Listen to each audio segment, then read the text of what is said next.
Jeg vil godt lige tilbage til cykelhold bare et kort øjeblik, fordi nu snakker du meget om doping og alt det der, men det kommer så faktisk af, at du møder dem nede på Lanzarote. Jamen, det var mange år tidligere, men det var altså vi havde talt om i du snakkede lidt med Værdi og B.S. Christiansen. Der var en historie om B.S. Christiansen der og deres måde at træne på dernede. Ja, det var nu ikke i den forbindelse. Det er også ligegyldigt, men B.S. havde jeg en snak med på et tidspunkt, hvor de laver sådan nogle ture en gang om året, hvor alle rytterne er med, og hvor de vil prøve at sikre, at de altså arbejder sammen. Fordi en ting er, at sådan nogle ryttere, de træner jo alene, og de kører deres kostplaner, og de lever i virkeligheden en lang del af deres sæson alene og bare ude at træde den store mølle der, og måske sammen med nogle andre ryttere end dem, de kører løb med.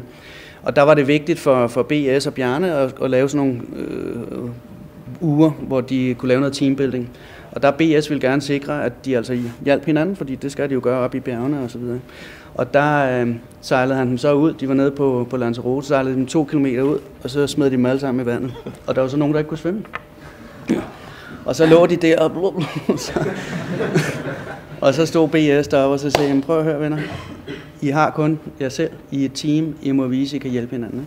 Og de blev altså ikke samlet op i båden, så båden sejlede, og så skulle de svømme ind i det.